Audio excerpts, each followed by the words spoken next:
Ukraine യുദ്ധത്തിൽ ലോകം ഇതുവരെ കണ്ടത് വെറും ട്രെയിലർ മാത്രമായിരുന്നോ? ഇനി കാണാൻ പോകുന്നതാണോ യഥാർത്ഥ യുദ്ധത്തിന്റെ ഭീകരമുഖം? ലോകത്തെ മുഴുവൻ ആ ചോദ്യത്തിലേക്ക് തള്ളിവിടുന്ന തരത്തിലുള്ള പ്രഖ്യാപനമാണ് ഇപ്പോൾ വ്ളാഡിമിർ പുടിന്റെ നേതൃത്വത്തിലുള്ള റഷ്യയിൽ നിന്ന് പുറത്തു വന്നിരിക്കുന്നത്. ഇത് വെറും രാഷ്ട്രീയ പ്രസ്താവനയല്ല, പതിവ് യുദ്ധ ഭീഷണിയുമല്ല, മറിച്ച് യുക്രൈനിലും സെലൻസ്കിക്കും നേരെ റഷ്യ മുഴക്കുന്ന തുറന്ന മുന്നറിയിപ്പാണ്. സ്ഥിരവും വ്യവസ്ഥാപിതവുമായ ആക്രമണങ്ങൾ എന്ന വാചകത്തിന് പിന്നിൽ ഒളിഞ്ഞിരിക്കുന്നത് ഇതുവരെ കണ്ട ഡ്രോൺ ആക്രമണങ്ങളെയും മിസൈൽ മഴകളെയും പോലും ചെറുതാക്കി കാണിക്കുന്ന ഒരു വലിയ സൈനിക നീക്കത്തിന്റെ സൂചനകളാണെന്നാണ് അന്താരാഷ്ട്ര നിരീക്ഷകർ വിലയിരുത്തുന്നത്.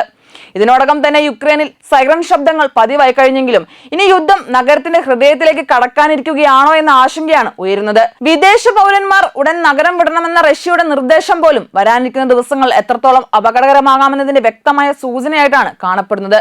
റഷ്യയുടെ ഔദ്യോഗിക പ്രസ്താവനയിൽ ഏറ്റവും ശ്രദ്ധേയമായ ഭാഗം യുക്രൈന്റെ പ്രതിരോധ വ്യവസായ സൗകര്യങ്ങൾ ലക്ഷ്യമിട്ടുള്ള ആക്രമണങ്ങൾ സ്ഥിരമായി തുടരുമെന്ന പ്രഖ്യാപനമായിരുന്നു. ഡ്രോണുകൾ രൂപകൽപ്പന ചെയ്യുന്നതിനും നിർമ്മിക്കുന്നതിനും പ്രോഗ്രാം ചെയ്യുന്നതിനും വിന്യസിക്കുന്നതിനുമായി ഉപയോഗിക്കുന്ന കേന്ദ്രങ്ങൾ ഇപ്പോൾ റഷ്യയുടെ പ്രധാന ലക്ഷ്യങ്ങളാണെന്ന് അവർ വ്യക്തമാക്കി കഴിഞ്ഞു. ഈ ആക്രമണങ്ങൾക്ക് പിന്നിൽ നാറ്റോ രാജ്യങ്ങളുടെ സാങ്കേതിക പിന്തുണയുണ്ടെന്നും പാശ്ചാത്യ വിദഗ്ധർ യുക്രൈന് നിരീക്ഷണ വിവരങ്ങളും ലക്ഷ്യനിർണയ സഹായങ്ങളും നൽകുന്നുവെന്നും റഷ്യ ആരോപിക്കുന്നുണ്ട്.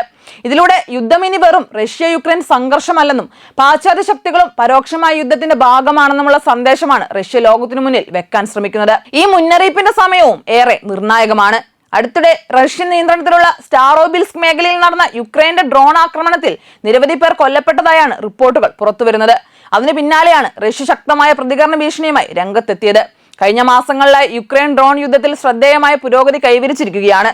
റഷ്യയുടെ ക്ഷമയെ പരീക്ഷിച്ചുകൊണ്ട് അവരുടെ എണ്ണ ശുദ്ധീകരണശാലകൾ, ഊർജ്ജ വൈദ്യുതി സംവിധാനങ്ങൾ, തന്ത്രപ്രധാനമായ സൈനിക കേന്ദ്രങ്ങൾ എന്നിവയ്ക്ക് നേരെ യുക്രൈൻ തുടർച്ചയായി ആക്രമണങ്ങൾ നടത്തിയിരുന്നു.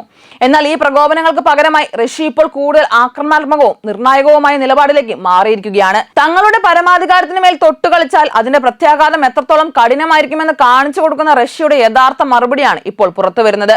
റഷ്യൻ വിദേശകാര്യമന്ത്രി Sergei Lavrov American state secretary Marco റൂബിയോയുമായി നടത്തിയ ആശയവിനിമയത്തിലും ഇതേ മുന്നറിയിപ്പാണ് ആവർത്തിച്ചത്.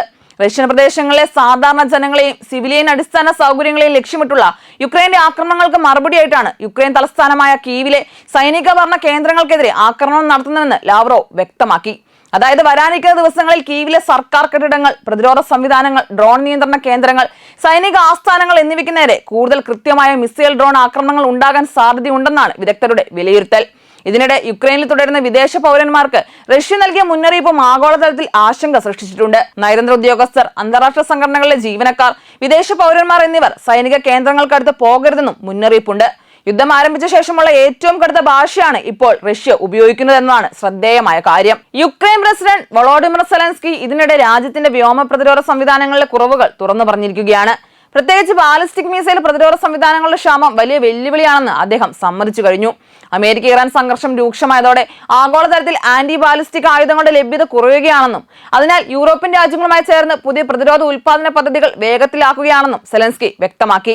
അതായത് യുദ്ധം ഇപ്പോൾ വെറും ഫ്രണ്ട് ലൈനിലെ ഏറ്റുമുട്ടലായി മാത്രം നിലനിൽക്കുന്നില്ല. ആയുധോൽപാദന ശേഷി, സാങ്കേതിക പിന്തുണ, വ്യോമ പ്രതിരോധ സംവിധാനങ്ങൾ എന്നിവയിലേക്കാണ് യുദ്ധത്തിന്റെ കേന്ദ്രം മാറിക്കൊണ്ടിരിക്കുന്നത്. അതേസമയം അമേരിക്ക ഇറാൻ സംഘർഷത്തിന്റെ പശ്ചാത്തലവും ഈ യുദ്ധത്തെ കൂടുതൽ സങ്കീർണമാക്കുന്ന ഘടകമായി മാറിയിരിക്കുകയാണ്.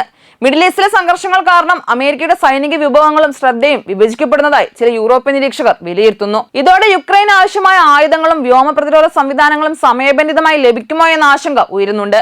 ഈ സാഹചര്യം പ്രയോജനപ്പെടുത്തി കൂടുതൽ ശക്തമായ ആക്രമണങ്ങളിലൂടെ യുക്രൈനെ സമ്മർദ്ദത്തിലാക്കാനാണ് റഷ്യയുടെ ശ്രമമെന്ന വിലയിരുത്തലും ശക്തമാണ്. ചുരുക്കത്തിൽ ഉപരോധങ്ങൾക്കും അന്താരാഷ്ട്ര സമ്മർദ്ദങ്ങൾക്കും തങ്ങളെ തളർത്താൻ കഴിയില്ലെന്ന് റഷ്യ ഒരിക്കൽ കൂടി ലോകത്തോട് വിളിച്ചു പറയുകയാണ്. യുദ്ധം എപ്പോൾ അവസാനിപ്പിക്കണമെന്നും അത് ഏത് രീതിയിൽ മുന്നോട്ട് പോകണമെന്നും തീരുമാനിക്കുന്നത് തങ്ങൾ മാത്രമാണെന്ന റഷ്യൻ ഗർവ് തന്നെയാണ് ഈ പ്രഖ്യാപനത്തിലൂടെ വ്യക്തമാകുന്നത്.